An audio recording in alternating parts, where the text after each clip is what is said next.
Week 4 of the East County Game of the Week brings me to Helix High School. The Highlanders have homecoming tonight. Yes, I can't believe it.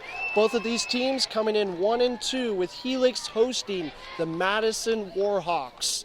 Madison coming off a 23-3 loss against Laue on the road. They're looking to bounce back with another road trip against a tough Helix team who just came off their first win against St. Augustine, 28-13 on the road as well. They come back home for homecoming night.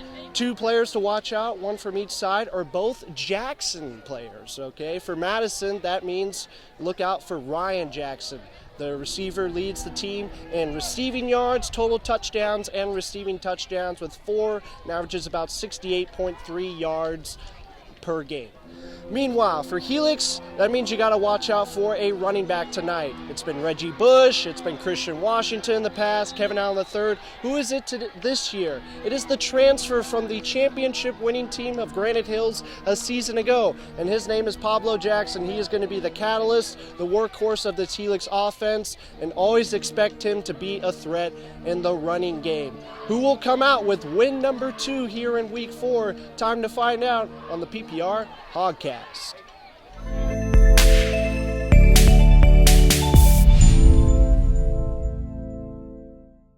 Quite an eventful evening, and it's only Week 4 homecoming night, pregame, postgame, festivities, the Hoco court announcement of the King and Queen. Congratulations to Corey Lipscomb and Evelyn Simswanko. How about a pick 6 to start the night on the third play of the game? That is Brandon Tharp taking it back for the Highlanders, 7-0 in the early going. Next drive, Madison, the right back out there, 3rd and 9. How about Isaac Diaz finding his favorite target, the senior, Ryan Jackson, like I mentioned in the opener. Taking it inside the 10, onto the 7, setting up this 1-yard touchdown run by Adrian Sola, 7 apiece. Helix's first drive of the game, the southpaw Jerome Stevens flicks it out to his speedster Harlem Harris. They've run a lot of those screen passes throughout the game. He takes this one down the sideline near midfield. And then the transfer, Pablo Jackson getting a little bit on the action. A little spin move right there. Some tough 8 yards right there to pick up the first down. Then his backup running back, Jerome Stevens, around the edge, breaks a tackle. They can't tackle him. 20-yard gain. Helix is getting good, but then penalties driving back to the 25 on a 3rd down and goal. Pablo Jackson trying to get it all back and score at the same time. Gets knocked out of bounds around the 1-yard line. But there was some confusion there. Was the play dead before the snap? Was there a penalty after the snap? They rule in Helix's favor after all this confirmation and 10-minute wait, and Pablo Jackson scores a 1-yard touchdown after all that. Helix up 14-7, but Madison on their next drive goes down the field, and TJ Moore finishes the job with a 1-yard touchdown run, ties the game up back at 14. Man, this is going so crazy. I'm talking really fast. How about Isaac Diaz finding his favorite receiver, Ryan Jackson, again along the sideline, and then 20-yard gain from the other running back. His name is Devor Kawiki. 20-yard gain, spins off a tackle, and number 20 goes for 20, setting up this go-ahead 34-yard field goal from Harrison Brown, 17-14 Warhawks here in the fourth quarter. Helix needs to get something going. They've been stalling all night offensively. That's a good start right there. Good 20-plus yard run by Pablo Jackson. Then Jerome Stevens. Whee! Down the sideline, finding the speedster, Harlem Harris for the score.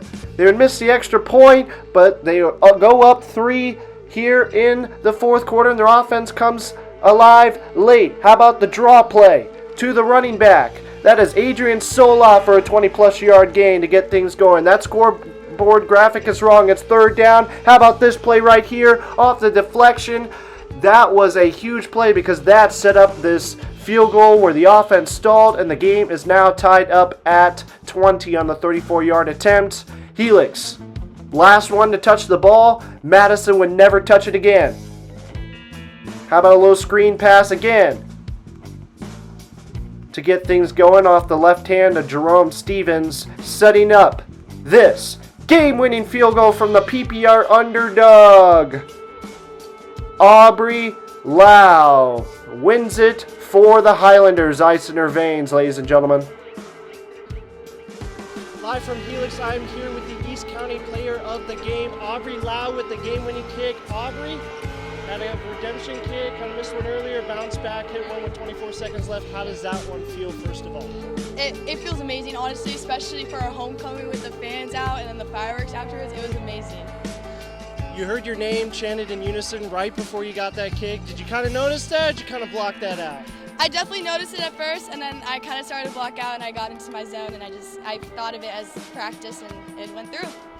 Kind of had a roller coaster game. This whole team had a roller coaster game, but everyone made plays, especially you at the end.